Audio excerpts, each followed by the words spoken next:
Last time out on the M4J network, I set up operations on an intensive metro network in Guard City, while creating a highly complicated program to help me timetable services.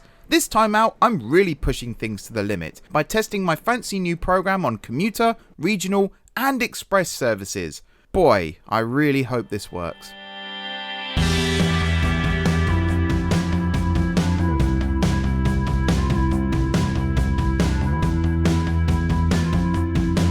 Hello everyone, it's M4J here, and welcome back to the M4J network here on openttd. It's the new M4J network, it's the rebooted M4J network. I'm just going to call it the M4J network from now on.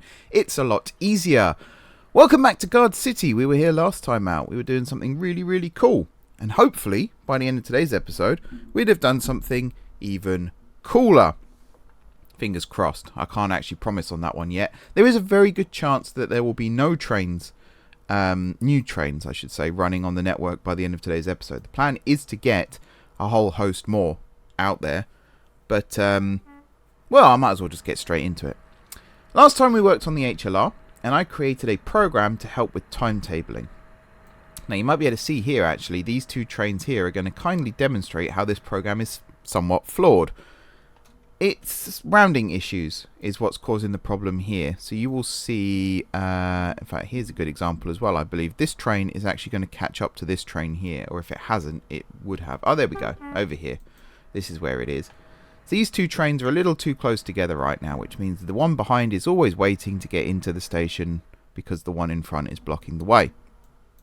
We also have that problem here.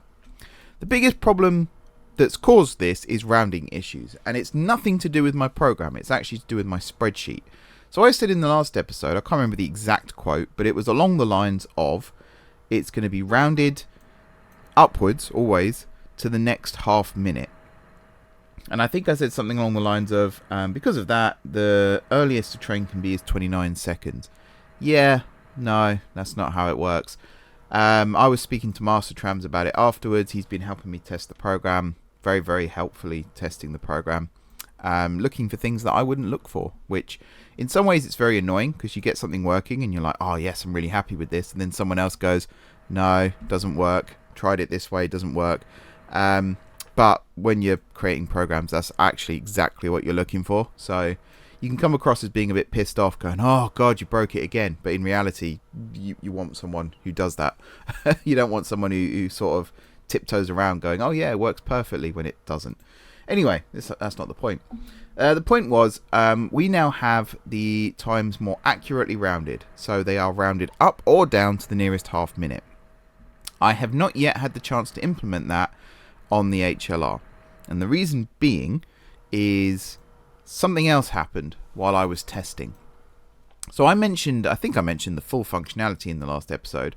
And one of the things, I need to find a flat open piece of ground for this. I thought I had one ready, but I guess not. Somewhere in Guard City would be useful. Here we go. Farmers' fields. There's always farmers' fields that we can destroy with this. So I'm going to use rail for this, just as an example. I also feel like I need to build an industry or something around here. But for now, what I'm going to do is just clip off this up to there, because we do actually have some functionality with the road there. Pause the game. So I have an issue right now where we have, if you're a timetable planner, do this professionally. I apologize for the terminology I'm about to use. This is what I've called it in my program. This is what I've used when I've been working with AI so that it knows what I'm talking about. And yes, I know I said last episode AI is the work of the devil. I have been using AI to help with the coding purely because I haven't coded something this in-depth for nearly 10 years now.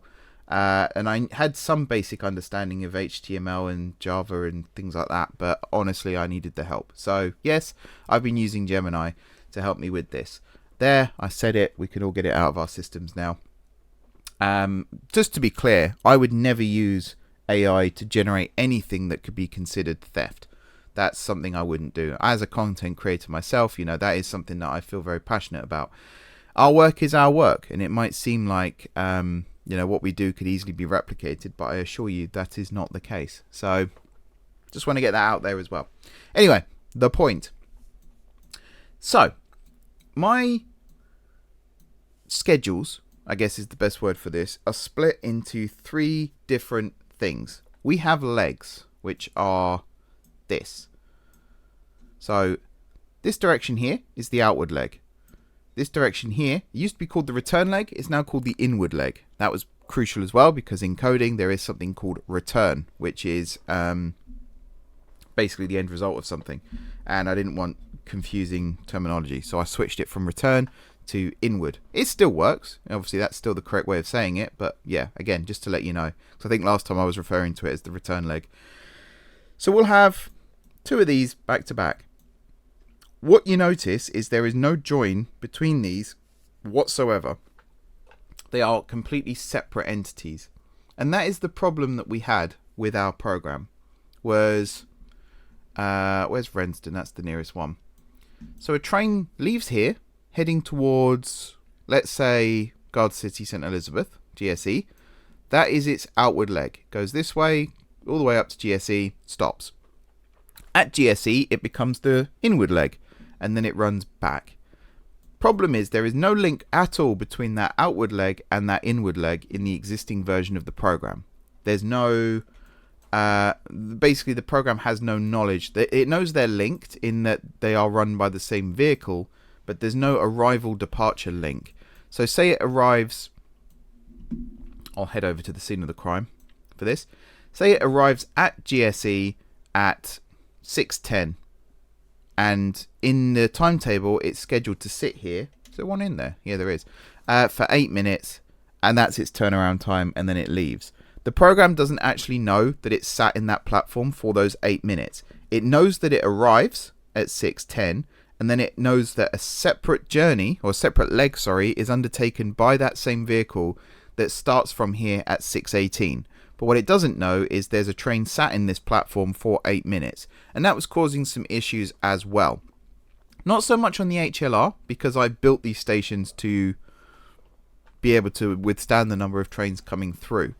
But the problem I had was with today's episode, in fact, where I'm going to be running more commuter style trains, express trains, and I didn't want platform occupancy to become an issue.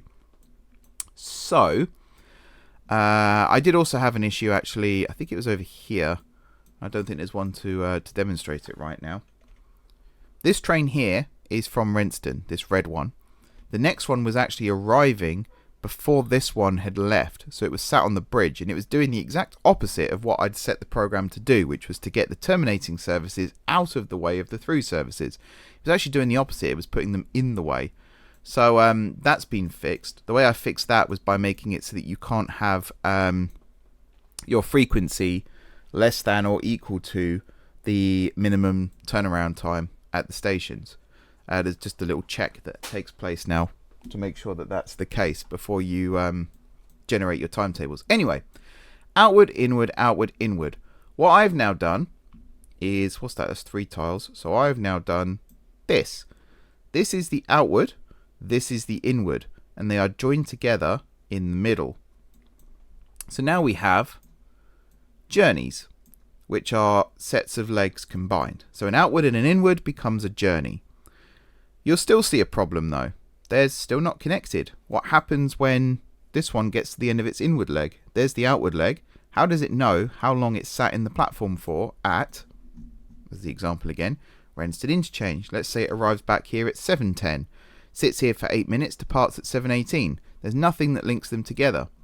So what I've done is created the program so that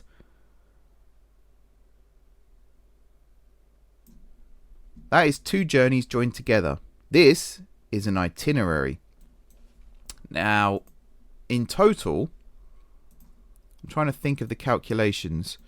There are 17 hours of operation in a day. There are I think on average 9 vehicles, 10 vehicles on each line. I think there's something like 110 departures. It's something crazy like that. I can't remember the exact number, but it's like 6 by 17 most of the time. The program knows what vehicle operates what service.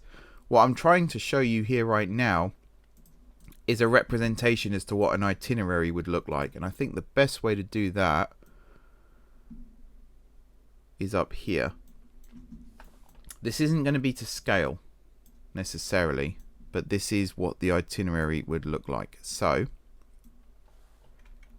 instead of having individual legs or individual journeys, it now looks like this, where you'll have the first leg, the second leg, the third leg, the fourth leg, and then, you know, because of the first and second adds up to a journey, you have the first journey, the second journey, the third journey, and that's how it's now using the data that it is inputted into it.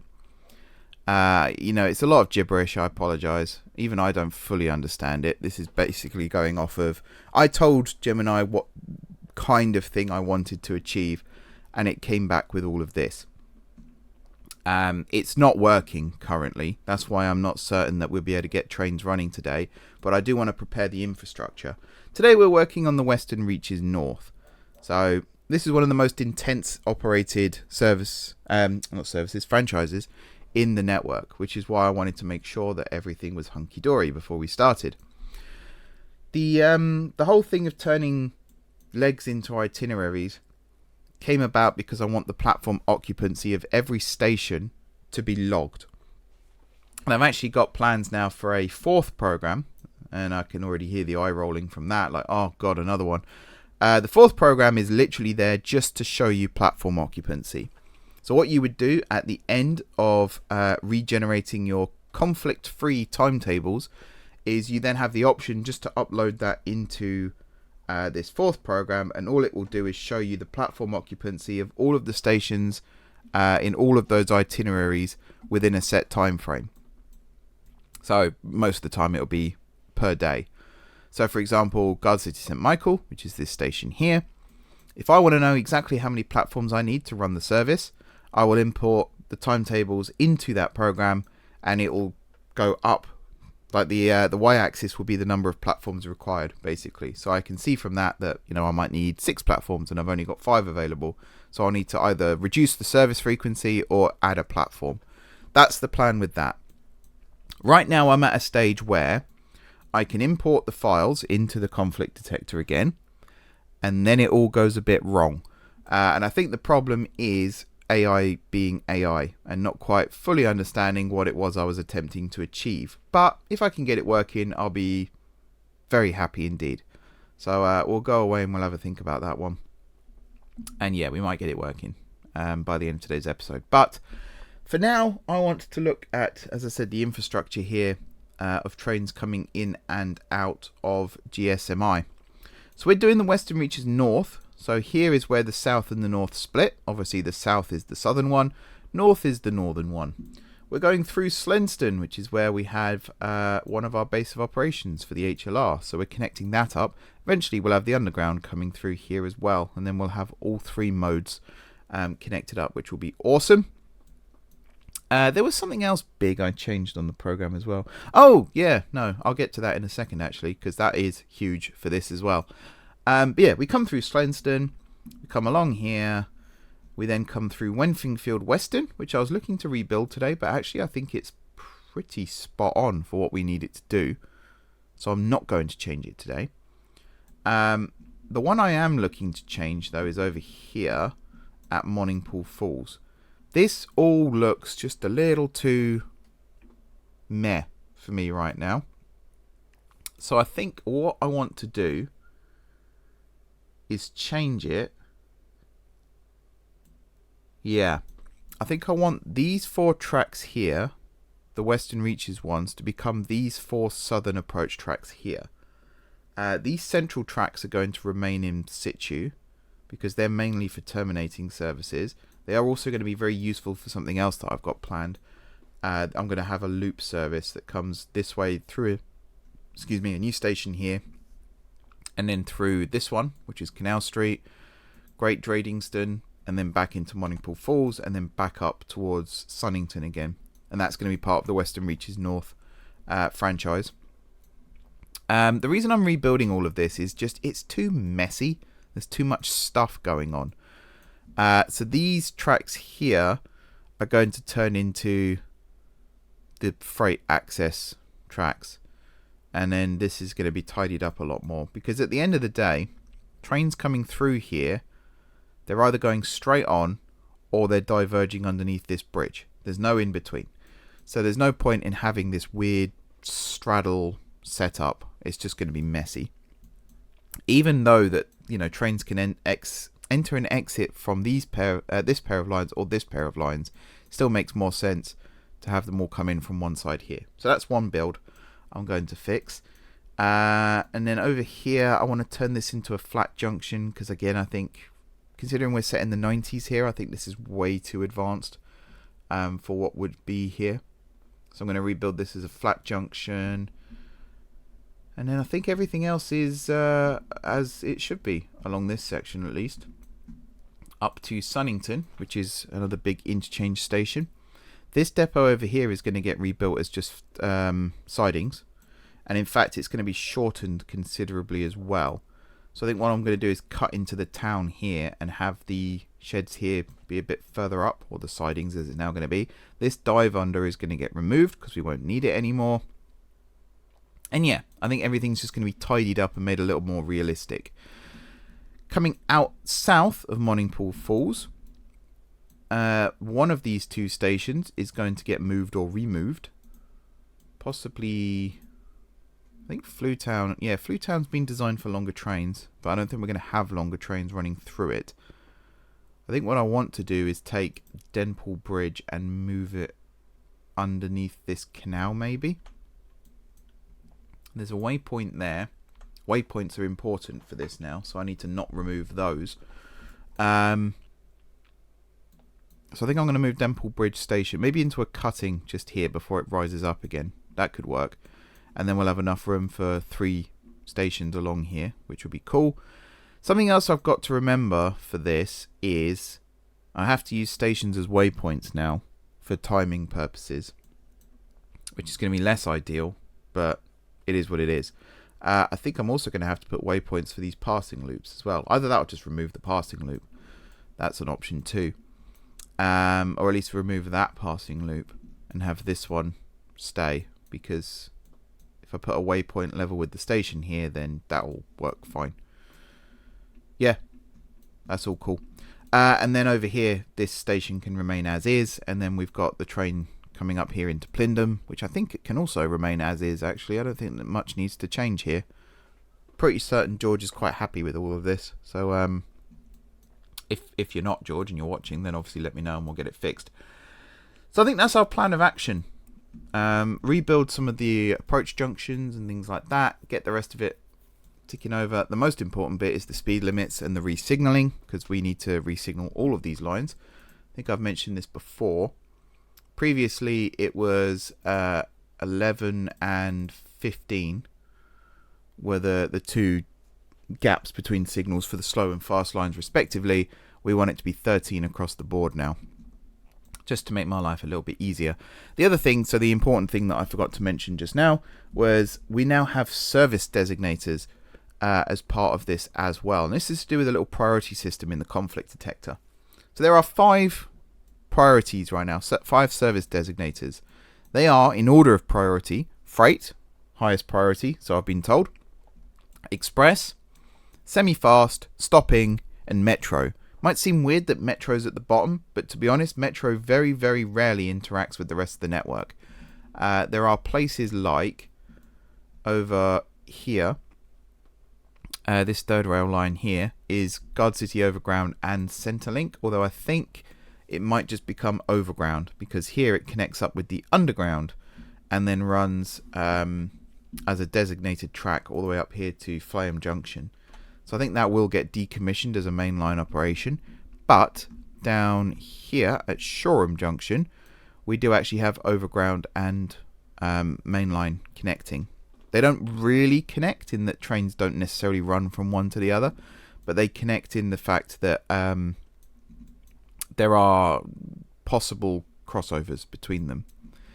And in fact, there is one crossover here, because this is currently an Overground branch, but that might change and it might become a Guard City Southwestern or Guard City Southern branch. That's something I need to talk to Master Trams about. It might even become a joint branch.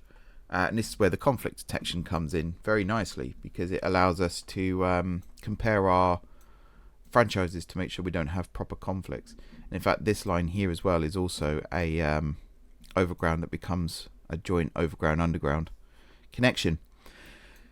So the point of the designators is it creates a priority.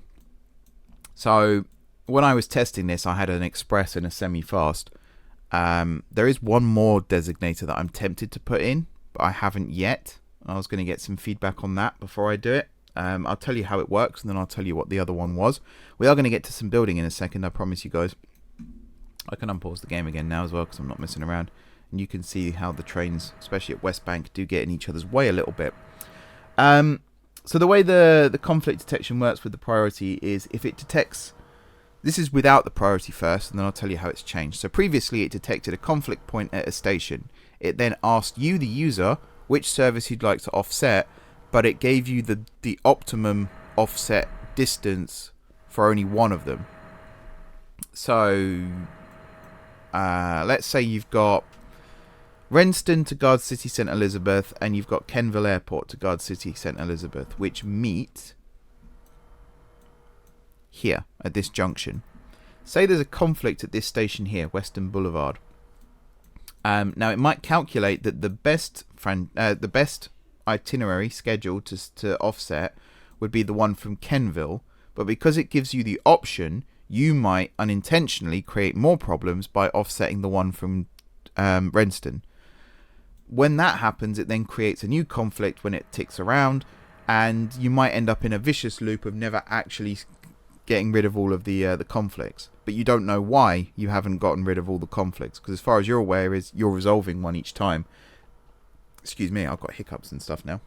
I'm so excited about this project. Yeah, you end up in this vicious cycle of you can't work out why it won't clear, despite the fact it's telling you it's being cleared, and we don't want that.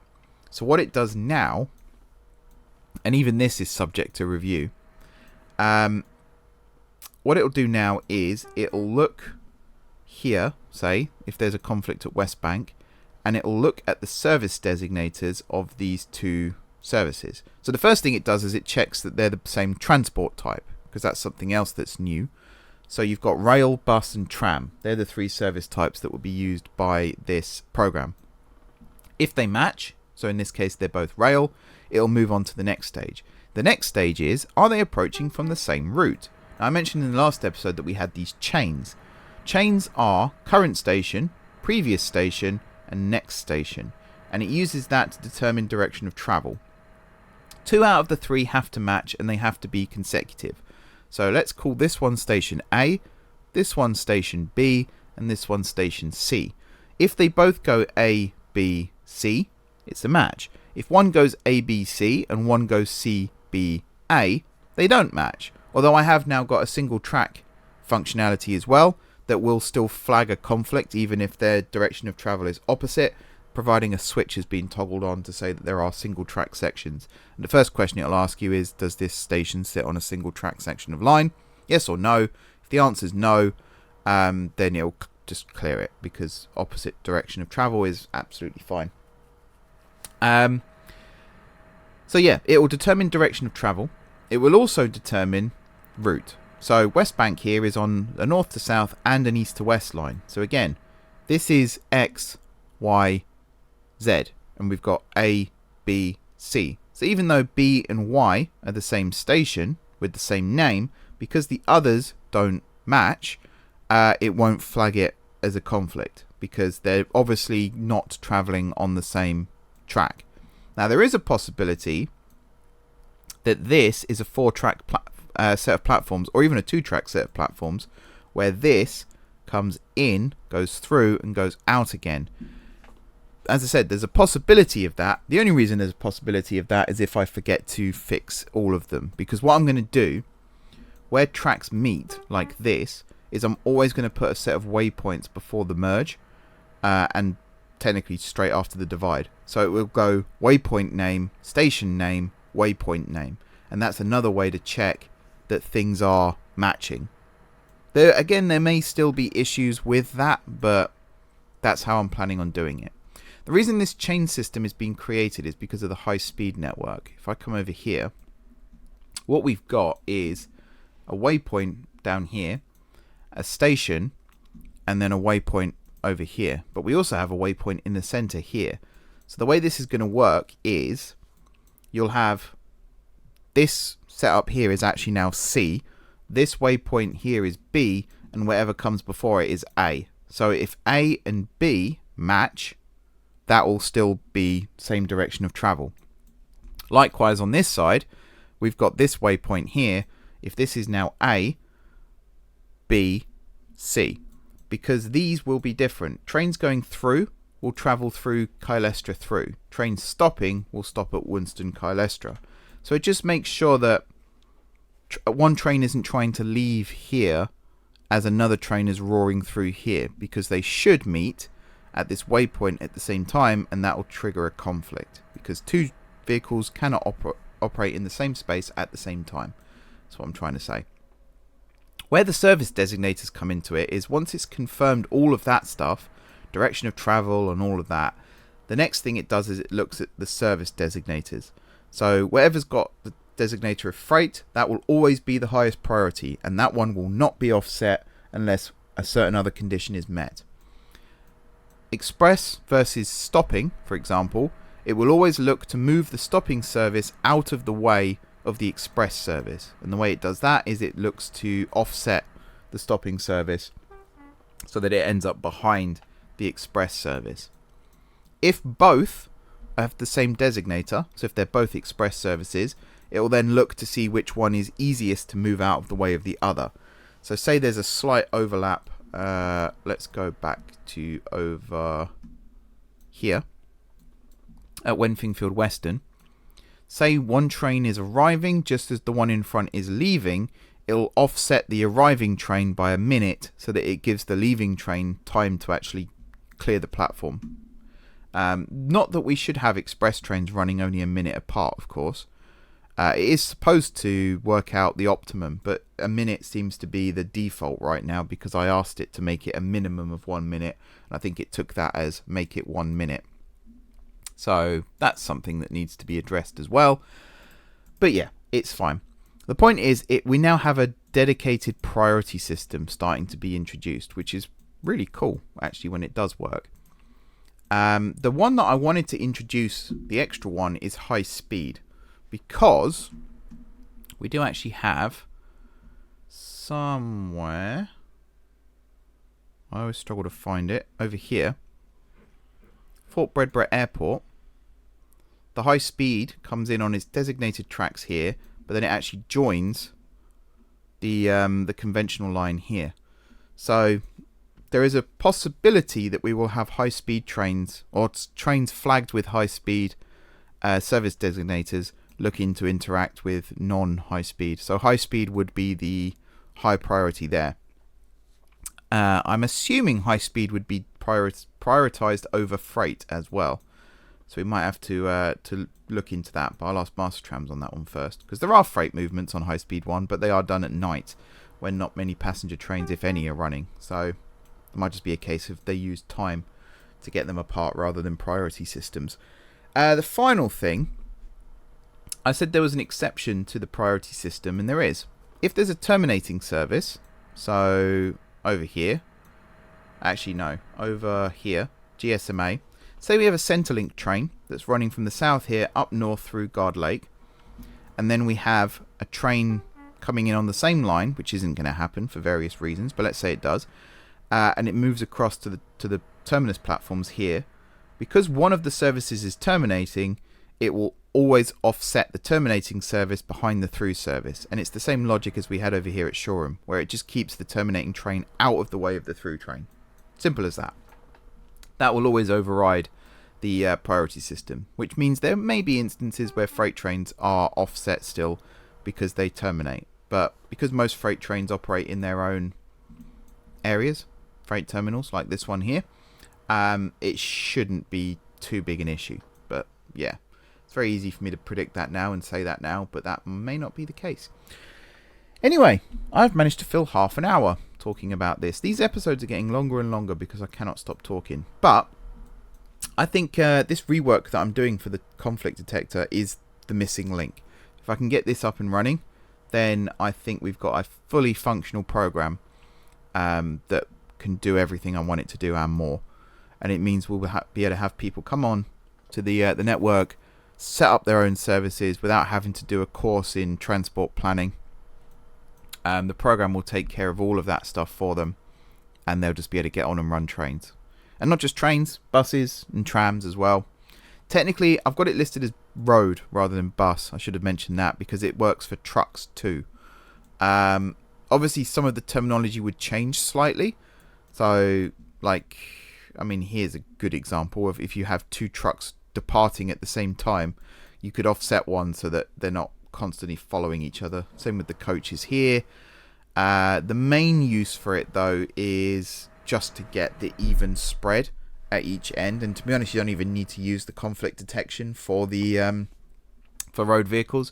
You will for trams, because I mean you can see here already this tram's getting a little close to this tram. But for road vehicles, proper road vehicles, you won't even need conflict detection because they can just run through one another. But you will need it for the timetable generator, which is where the service designators are first introduced. Right, yeah, okay. Enough gibberish, Mark. Let's get on with building. So my plan now is to do a quick time lapse here of completely redoing the signalling of the Western Reaches North.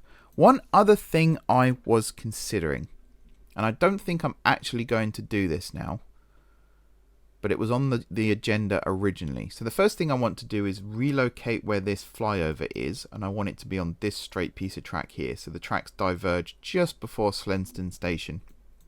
And because of that, the fast trains run through. I thought there was a waypoint here, but maybe not. What I do need to do is get the station names up, the town names up, and the waypoint names up. There we go. Yeah, I need to re-signal. I need to move some of the waypoints. And I was going to originally have these tracks go fast, fast, slow, slow. Or fast, fast, slow, slow, heading north. I'm not going to do that. I think this method actually works a lot better. My God, I've got a lot of station names and waypoints and stuff. Maybe I'll take out the station names again. I don't think I need those. Yeah, that's cleaner. And yeah, we're going to re-signal, not rebuild necessarily, but re-signal all of this. We are also going to redo the approach over here. Might be the first thing I do, actually. One other thing I wanted to look at was this depot. Monningpool Lake Depot. I think it, for the most part, it's fine. But I think the sidings need to be moved, because this is going to be the home to all of the express Western Reaches trains, including the ones running on the southern franchise. That was the plan, but that might not be the case. I think this side, the western side, is going to be removed completely, because I've got to find somewhere to put the commuter ones as well. And I wanted them, to be honest, a little bit closer to Guard City. So we have got some space. Like, Wenfingfield is a big town, or was a big town. I think it's actually shrunk, which is a bit concerning. We could maybe try and put them near Wenfingfield. Like, there's space here, if we can get the lines in and out for that. Because we do actually have, yeah, this, which is the departure track. So if we had this come up and just do some wrong line running, there may be potential there to do that and build a new storage. And that could be for the fast trains as well, possibly. But then that does create a little bit of complication. Actually, not so much. No, that's actually okay. Alrighty, maybe we'll do that then. I'm going to think about that one, though, because I would like to still do everything towards getting this running, except for the final bit of scheduling at the end. And that might be the bit that gets put on ice. But right now, let's do some resignaling, shall we?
It's one of these deceptive things when you look at this network. Sometimes you think, oh, that franchise doesn't look too big. That won't take me long to resignal.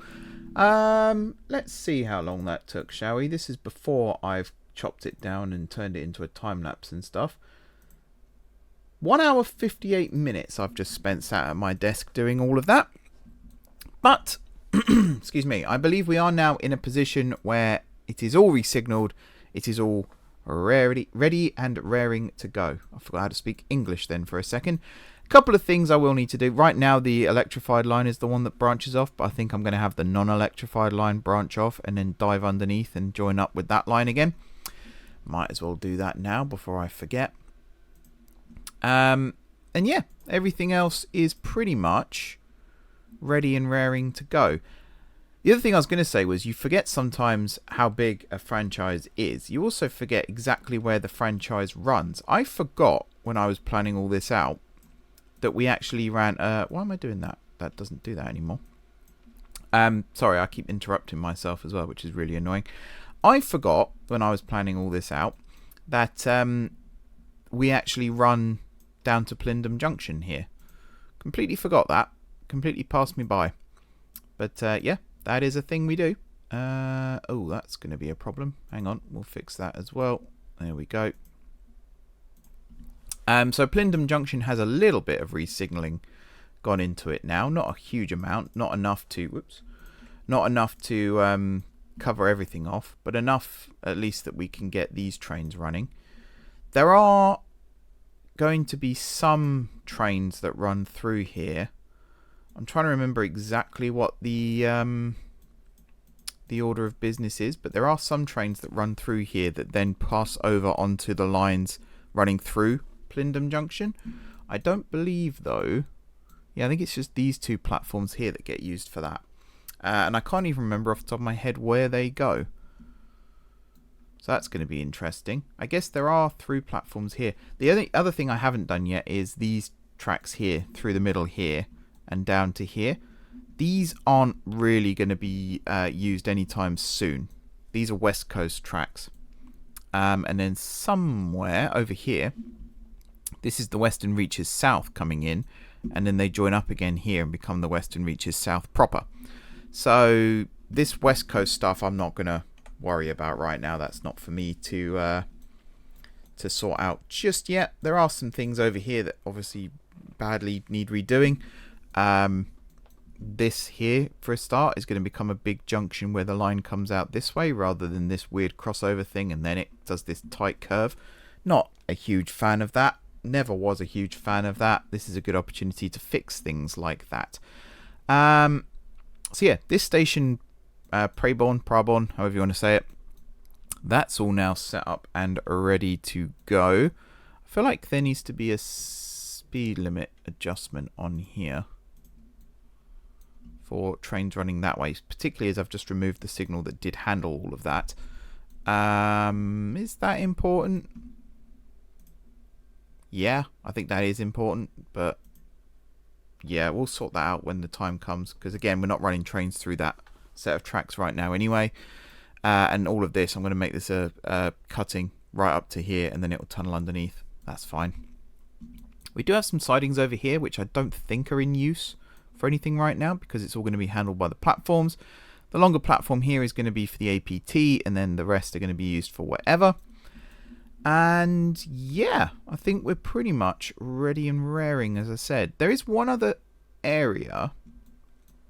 These curves here, I was going to put speed adjusters on, but in all honesty, I don't actually think we need them anymore. No, there was one here as well, but again, I don't think we need them. So I think we're good to go. The last bit of all of this then, let me just save the game quickly again, because I can't remember when I last saved it. I think it was actually just as I finished the time lapse, but still, can't be too careful. The last bit then, before we start buying trains and stuff, oh yeah, also this, sorted this out, nice flat junction. Trains can actually terminate here now at Bedtown if they need to. I don't think they need to, but if they did need to, they can.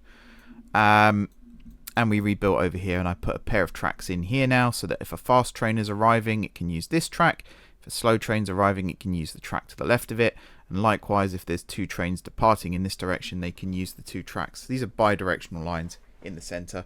The ones above are not bidirectional lines. They are unidirectional. But that's irrelevant. Depot. That's the last thing that needs doing. Oh, no, there is one other thing that needs doing. You get to see some bribery on camera. That's going to be fun, isn't it? So we need to build a station here at Sartston. Let's see if we can do this without needing to... Nope, we're only going to need the brown envelope, I'm afraid. There's going to be a station here at Sartston. I might even be able to do it now without having to worry about it. Nope. Oh, you sons of guns. That'll get sorted. There'll be a station at Sartston that will also act as the waypoint going in and out of the depot here. The depot itself, yeah, it needs a lot of rebuilding work. Is that something I'm going to do now? I feel like it has to be something that's done now. Yeah. I think what I'm going to do is these depots here, I'm going to move down into this area. Maybe one or two just along here. I'm then going to have this do as it's doing now, but these are all going to be sidings with just one or two tracks that pass through. And then obviously the exit tracks here, and then these are just going to carry on being dead-end sidings as well. I think that is going to be the plan. Yeah, the more I think about that, the more I think I like that plan. Because the majority of trains are going to be coming out of here and around this loop into Monningpool Falls and down to Guard City. Very few are going to come out this side. But these ones here being bidirectional, or access from both ends, will help with that. Just in case there are some, so like we have a service that starts at Sunnington rather than Guard City, that kind of thing. So I guess the next thing to do, which is going to involve bribing Sartston again, so I'm going to have to progress time a little bit to make sure that that's now doable, is redo these sidings. So let's do that.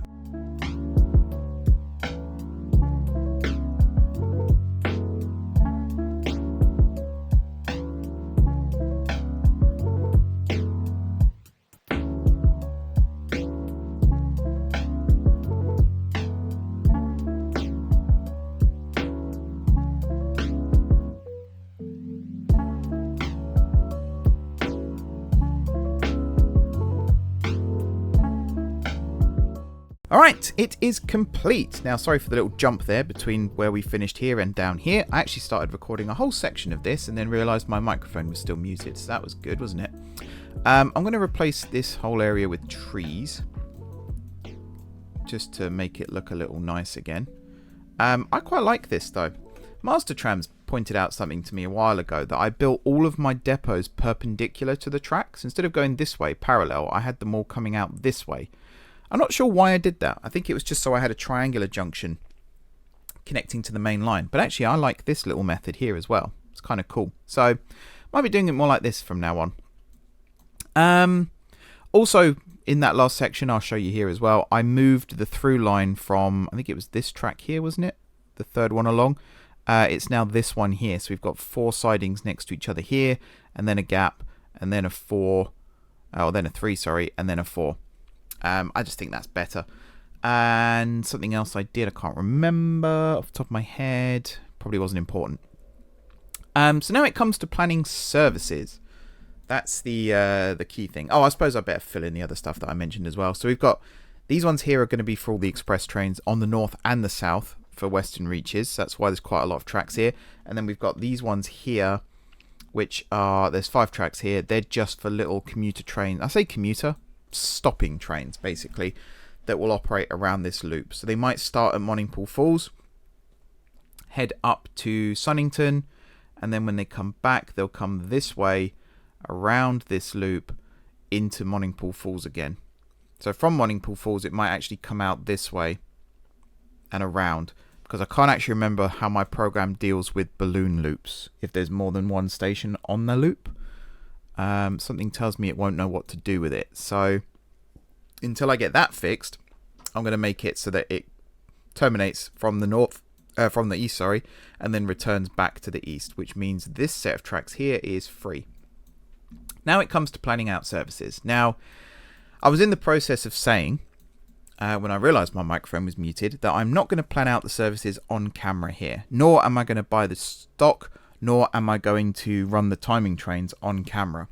Reason being is you've seen it before anyway, for the most part, and I don't really know yet what these are going to do. So I don't want to waste too much time dithering. So I'm going to go away onto my laptop. I'm going to get the services running there. Or I'm going to get the services planned there, I should say.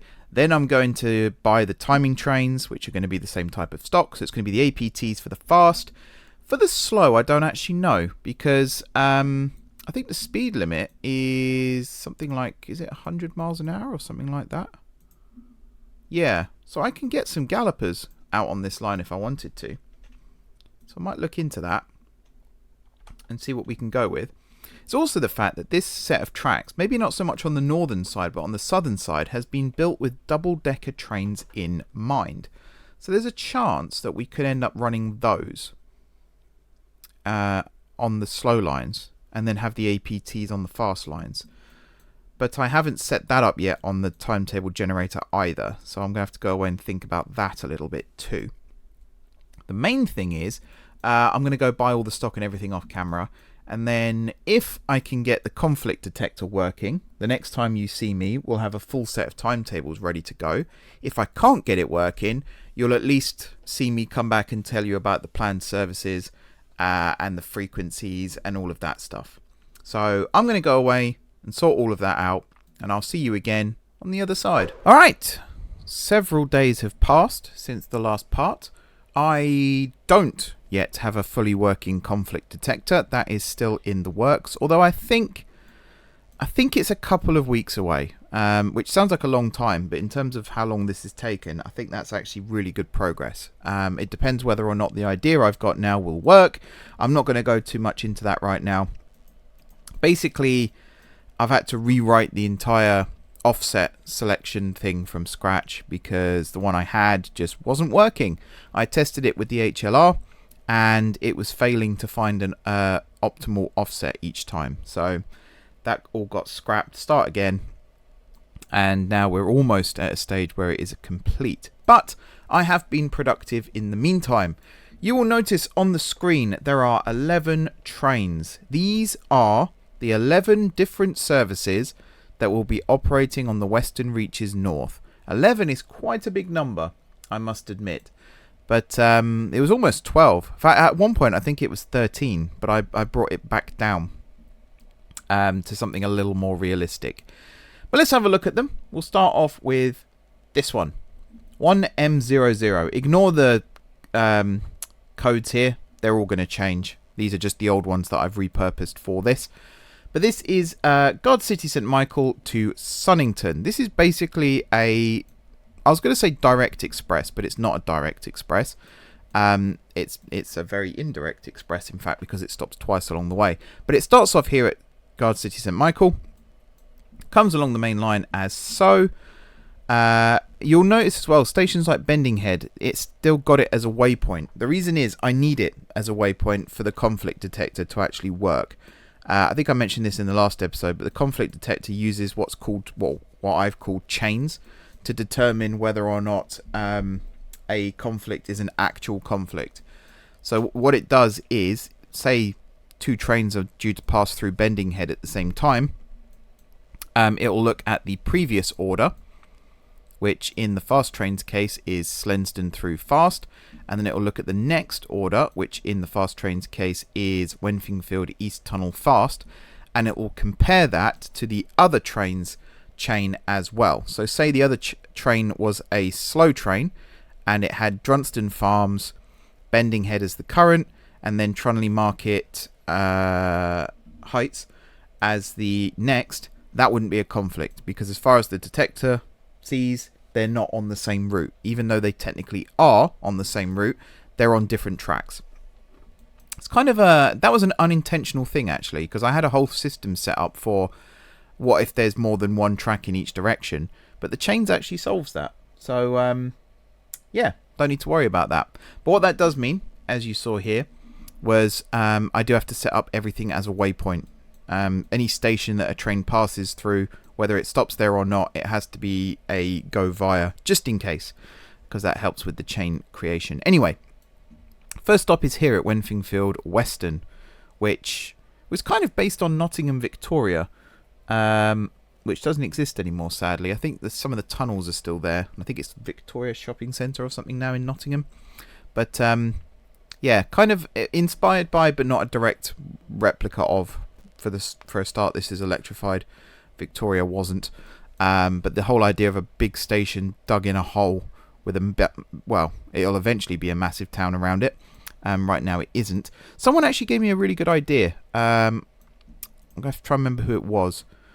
But they basically said go into the scenario editor and remove some of these towns to make it look a bit more rural. And I like that. So round here, for example, we can come in and get rid of some of these excess towns. If there's a railway station, we won't. So like Kethill, for example, we're not going to remove that. But over here, you know, Truddingston could potentially be removed. I think the real obvious ones are like over here. All of this can be removed. It may result in some stations being removed from the network, but I think that's not necessarily a bad thing. I have lost where I am. Here we are. I see Monningpool Falls love me again now with the trains I've been running for them. Anyway, yeah, Monningpool Falls is the next stop after Wenfingfield, but again, it goes through Wardham North. Then when we get to here, it separates from the other line here and heads north, because this one goes up to Sunnington, where it terminates. The second one basically does the same thing, except this one at Monningpool Falls heads down this way to Plindham Junction, which is this little station here, and it goes into one of these two platforms here, I believe, which are designed specifically for the APT. The third one goes via oh, actually no, sorry, this one doesn't do the same. So this is where I nearly had a 12th service, and this may still happen in the future. I can add more to this in the future if I want to. So this one actually stops more frequently. So it does stop at Wardham, and it does stop at Bendinghead, which is this one here. And then it runs down, stops at Flewtown, and then heads to Plindham. I don't believe this one stops at Preybourne. Where's Preybourne on the list? Nope, it goes via Preybourne. This one does the same thing as the Plindham one, in that it stops at Bendinghead and Wardham, and then when it gets to Monningpool Falls, it does stop at Bedtown, which is this junction station here. I'll just confirm that. Yep, to Bedtown Mill, which does need decorating. You'll see that Bendinghead I actually decorated because I was rebuilding it anyway. I moved it closer to the tunnel, so I thought I might as well do the decoration. And when I say decoration, I mean so it's not just street lights on the platform. And then yeah, it heads up the coast here. It doesn't stop anywhere else, just runs direct to Sunnington. We've then got 3 semi-fast services, which are kind of similar in many respects. So this one starts at GSMI, and you'll notice it takes the slow lines here now. So if I was to grab this and just expand it down, there we go. So you can see it for yourself where it stops. But essentially it does the same journey, but slower. So it stops at Slenston, which obviously the fast train doesn't do. The next stop, it it does stop at Corfingway, which is this one here. It goes via Drunston Farm, which is that one, but it does stop at Bendinghead. I think all trains, other than the Express, this one, all trains stop at Bendinghead. It's just one of those stations. Do we stop at Trunley Market? This is where it does get tricky. No, we don't. Because now it's listed as a go via, it's a case of just because it's got a marker doesn't mean it actually stops there. We also skip out Plardston. We skip out Trunley Market. Not Trunley Market. We just went past Trunley Market. Trutston, which is this one. Trutston Woods, I should be more precise. We do stop at Wenfingfield. We skip Longfingpool East, which is this one, which has a connection with this line here. We do stop at Longfingpool West, which is actually Longfingpool North, Central, whatever you want to call it. This is kind of inspired by, if you've ever been to Canterbury, Canterbury West is north of Canterbury East. Canterbury East is obviously south of Canterbury West. Neither of them are to the west or the east of the city. In fact, west is to the north of the city and east is to the south. So I don't know where those names come from, but yeah. I think actually west is slightly to the east of east as well. Which, yeah, I don't know who came up with those names. Longfingpool. So we skip Longfingpool East, we stop at Longfingpool West. Safingly, we skip Gronston, we skip. We do stop at Wardham. And again, similar thing, apart from the Uber Express at the top here, all trains stop at Wardham. I don't know why I chose Wardham as the next big station. I guess it's halfway roughly between Wenfingfield, which is there, and Monningpool Falls, which is there. It's not even a big town, Wardham. It's just a strange choice. I guess if we had a bus network around here, but again, if I come through with the scenario editor and blitz some of these towns, this is going to look a lot more rural. So, we'll have to see. Where's Wardham there? We do stop at Barnford as well, which is the next station, which is actually a bigger town than Wardham.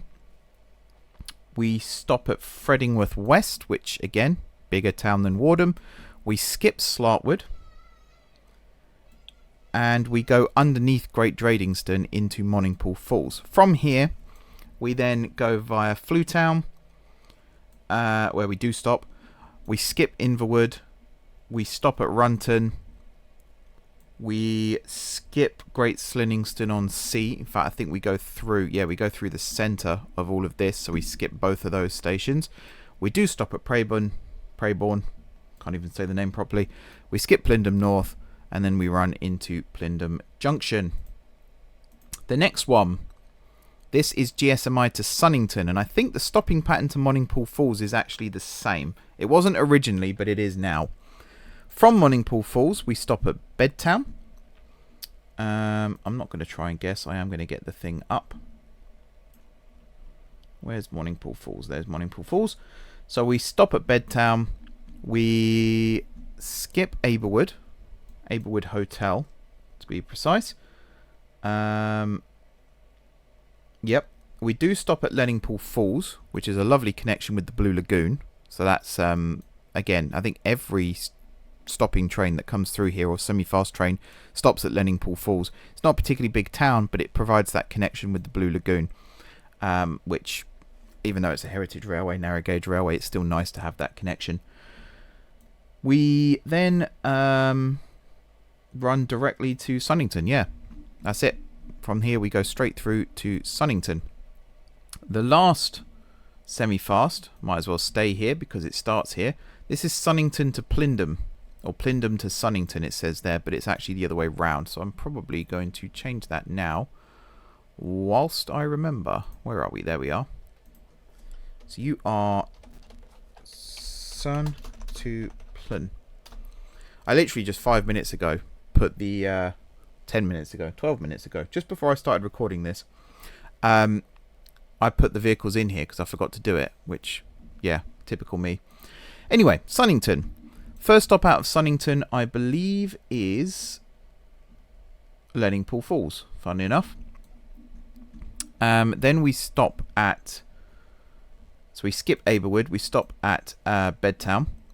Then from here, we take the dive under through to Flewtown, where we stop.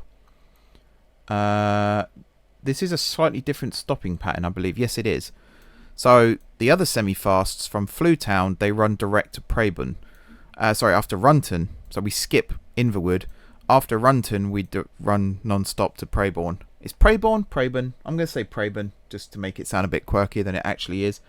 So yeah, from Runton, the other ones run direct. This one cuts onto the slow lines and actually stops at Froningpool Falls. So we skip Great Slinningston on Sea, but we stop at Froningpool Falls. We then stop at Preybourne, and then we run non-stop to Plindham Junction. I believe that's the case. Yes. Final ones then.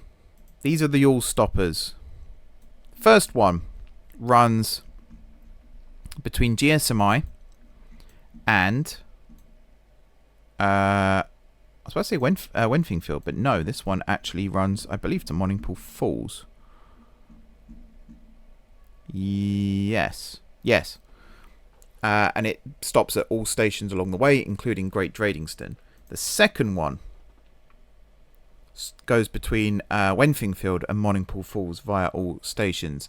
The third one goes between Monningpool Falls and Sunnington, and it actually comes out of Monningpool Falls this way, goes via Great Dradingstone, and then goes round the loop via Canal Street and Sarston on its way to Sunnington, and again stops at all stations. This one is a GSMI to Wenfingfield via all stations, and this actually uses the local line, so it terminates in these two platforms here, and then it uses this flyover to access this line here. Although I think what it actually does is uses this line and goes straight on, which is less than ideal, but without using signals there's no way of actually stopping that. Actually there is a way now, because I can put a shunt signal there and say only allow trains through in that direction, and then it has to go that way to access that line. I might do that off camera, we'll see. I did quite a lot of resignaling at the start of this. I had to do even more resignaling because I goofed, basically. Things didn't work the way they were supposed to, which was kind of annoying. What can you do? The final one is Wenfingfield to Plindham, and again this stops at all stops along the way, although this one doesn't stop at Great Dradingstone, it actually dives underneath. Reason being is we've already got 3 using this, and this Wenfingfield one also uses so this Wenfingfield one, sorry, to Monningpool Falls, and this one to Plindham. They use the terminus platforms on this side of the station, and again they use the flyover, and again I could probably put a signal there, although why is there no space for a signal here but there is here? That's an interesting question. I guess what I could do still is just put one here and only let trains through in reverse, so then it has to come over the top here. Yeah, I'll do that. But that's it. Those are the trains. I will try and get the conflict detector work. Well, I say the conflict detector, that side of things works. If anything, it works too well. To put it in context, the HLR, when I first ran it in the old version, last episode, I think it came back with 600 conflicts, which were then resolved using the old method. Now, those conflicts were just direct clashes. So if an arrival time matched a departure time, or if two vehicles were supposed to arrive at the same time or depart at the same time, it would flag, as a conflict. Now that I've created this occupancy period thing and an occupancy overlap, I now have 3,000 conflicts detected, and that's why it's struggling to resolve them. A lot of them are false positives, so there'll be issues, for example, at let me show you. I think I've told you this before in this video, but I've recorded it over 2 weeks, so I can't remember. But Kenville, if a train arrives at Kenville at 6 AM and leaves at 6:05, and a train arrives at 6:01 and leaves at 6:06, those two occupancy periods overlap, therefore it detects it as a conflict. All I have to do to clear that conflict is say that there's more than one platform at this station that those vehicles can access. And at that point, because they're not arriving as one's leaving, there's no more conflict, and it clears. And from that alone, I was able to resolve, I think, 2,000 out of the 3,000. But the ones where that wasn't the case, which are, there's something called a direct clash, which is when an arrival and a departure intersect with one another, and it's head on. It's not an overlap. It's literally one leaves at 6:01 as one arrives at 6:01. And behind the scenes, it's not 6:01, it's 6:01 or 600.5. So it'll be the exact number of minutes there'll be a clash. And those are the ones you see, and I literally cannot find one now as I want to show it to you, which is annoying, but then it's midnight, so that might be why. But those are the ones where you see a train chasing another train along the viaducts here. Those are direct clashes, and that's the bit that I need to resolve, because my previous idea was to have it iterate by a minute each time and try and find a slot where it won't conflict with anything else. That didn't work. I literally ran an hour's worth of offsets and it didn't find a slot at all. There was always a conflict. Problem is, I can only tell it, so here for example, I can only tell it there's a dedicated platform on the original conflict detector. The new one, when it's running the offset calculator in the background, it doesn't check for things like that. So first of all, I need to implement that as a thing. Second of all, I still don't think it'll work because there's too many stations where we don't have enough information. So either the user, you, has to go in and put in the number of platforms for every single station on the line, which seems pointless and also very excessive, or the alternative is I come up with a better solution, which is what I'm currently working on right now. Master Trams has offered me a little bit of advice on that. Once again, thank you to him. He is very much professional. He does this on the daily. So I've been leaning on him quite a lot for information, and yeah, hopefully we'll get this resolved and we'll get this up and running for next episode. If not, it'll have to be the episode after. Next episode is going to be the West Wind, which is out of Guard City St. Elizabeth, this one here. Now that I've tested this and got it working with the Western Reaches, the new system of doing schedules, I feel more comfortable doing this now, which is a very intense commuter schedule. One other thing worth mentioning, the Plindam train here I think is a good example. I actually have it right now reversing into the side, actually not that one, this one? Yeah, I have it reversing into the sidings between turns. I don't think I'm going to keep that. I think I'm just going to have trains just terminating for now and then reversing. So I'm going to go through and remove those orders, and I've also got them on my spreadsheet as well, so I'm going to have to go through and remove those too. The reason being is I feel like that's going to break things again, and I would rather get the current system working and start implementing schedules and then go back and add that as an extra feature rather than try and add it now and risk breaking everything and undoing all the work that I've already done. So yeah, I'm going to go and rip those out for now. We'll sort that out some other time. The last thing is these tracks here. Now that we've rerouted the Western Reaches North to use these 4 tracks, which I do think works better actually, having watched it, there's what's left to do with these. Now I have an idea. If these 2 northern tracks remain access to a depot, the 2 southern ones, I think, would work really well as a new line that actually cuts through and serves these towns. And maybe this becomes a West Coast thing rather than a Western Reaches, because technically it doesn't go to GSMI or Wenfingfield. So I think there's potential there for a new line. Maybe even remove one of these pairs entirely, because I don't think we need a depot here now. We're going to optimize freight depots a lot more as well, so I don't think we're going to need this. And then from that, we just have a pair of tracks that come through here and go off and have their own little adventure somewhere. I don't know. Let me know what you think of that idea in the comments as well. For now, though, I'm going to wrap this one up. Thank you very much for watching. As I said, hopefully, I think I said weekly in the last episode. That might not be the case. We might still be working to once every other week, so fortnightly, for those Brits who know what a fortnight is. So every 2 weeks, we'll try and get one of these out. Very much depends on how the conflict detection goes.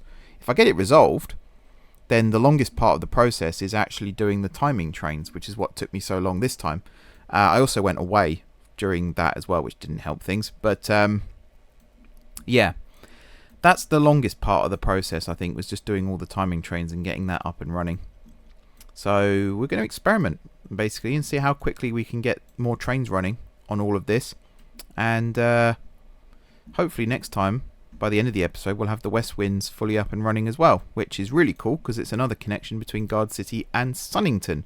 Then I think the plan would be to get the Western Reaches South line, which I'm trying to see. Yeah, there it is. It runs across the top of Dintown here, which is a major hub now. Didn't used to be. This used to be just a 2-platform station.